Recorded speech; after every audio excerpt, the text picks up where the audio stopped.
আপনারাও যদি কেউ এভাবে বাসায় বসে বোরহানি বানান, আমি শিওর কেউ আর দোকানেরটা কিনে খাবেন না। এতটাই মজার ছিল এটা। তাহলে আজকে আমি আপনাদের দেখাচ্ছি বোরহানির রেসিপিটা। প্রথমে আমি, যদিও আমার একটু তাড়াহুড়া ছিল, তাই আমি সব কিছু একসাথে বেটে নিয়েছিলাম। পুদিনা পাতা, ধনিয়া পাতা আর হচ্ছে কি কাঁচামরিচ, এগুলো সব বেটে আমি একসাথে বেটে নিয়েছিলাম। আমার হাতে সময় একদম কম ছিল, রান্না বান্না শেষ, সবাই খেতে বসবে এমন একটা সময় হচ্ছে কি আমি আমার মাথায় আসলো যে আমি একটু বোরহানি বানাই, তাই আর কি। তারপর হচ্ছে এগুলো বেটে নেবেন, বাটার পরে এগুলোকে একটু ছেঁকে নিতে হবে। আমি আবার সবটা একসাথে ছেঁকে নিয়েছিলাম যেহেতু সময়টা কম, তাই এগুলো। তারপর এর মধ্যে দিয়ে দিলাম আমি কিছু গোলমরিচ আর হচ্ছে গিয়া ধনিয়া, জিরা আর হচ্ছে কয়েকটা সরিষা, এগুলো আমি ভেজে তারপর পাটায় করে একটু পিষে নিয়েছিলাম। আর এগুলো এখন একটু আমি সেঁকে নিব।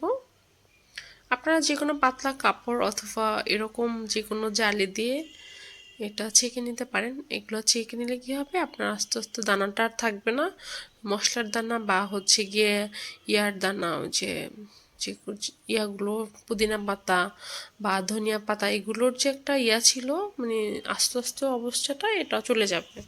এরকম করে চেপে চেপে নিতে হবে, যেহেতু এটা সব মশলাগুলোর মধ্যে আছে, যতটুকু নিতে পারবেন অতটুকুনি হচ্ছে ঘ্রাণটা থাকবে।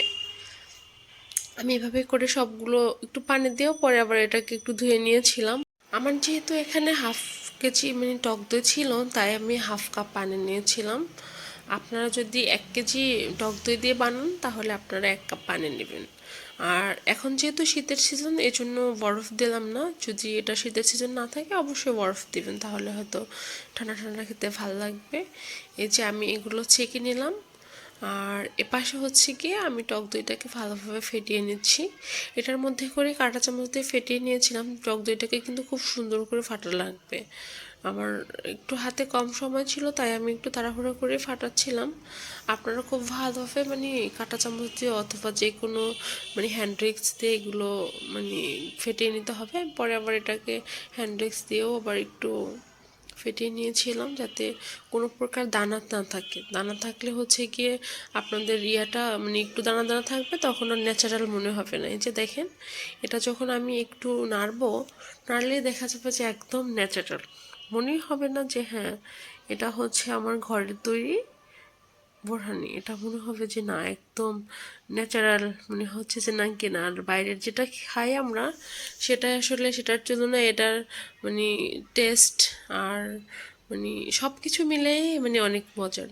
ও আর একটা কথা বলতে আমি স্কিপ করে গিয়েছিলাম, সেটা হচ্ছে গিয়ে আমি এটার মধ্যে কিন্তু হচ্ছে 2 চামচ চিনি দিয়েছিলাম। 2 চামচ চিনি, কিছুটা লবণ আর হচ্ছে গিয়ে সামান্য পরিমাণে দিয়েছিলাম বিট লবণ। এগুলো দিয়েছিলাম স্বাদের জন্য। সব কিছু মিলে তারপরে হচ্ছে এটা দিয়ে খুব ভালোভাবে মিক্স করে নিতে হবে। মিক্স করলেই হয়ে যাবে আমাদের বোরহানিটা।